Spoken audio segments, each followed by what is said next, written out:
Grebeg sawal di makam Kanjeng Sunan Gunung Jati.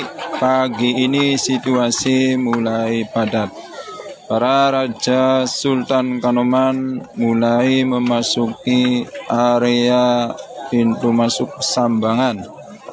Ya, berbagai suku dan golongan ras memenuhi makam Syekh Syarif Hidayatullah.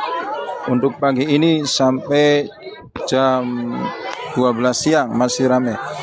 Maka untuk wilayah Cirebon dan sekitarnya, peziarah mania segera merapat untuk melakukan tradisi ziarah tahunan yang diikuti oleh berbagai masyarakat Cirebon dan sekitarnya. Nah, hari ini pintu Lawang Gede dibuka sampai sore. Segera merapat. Terima kasih.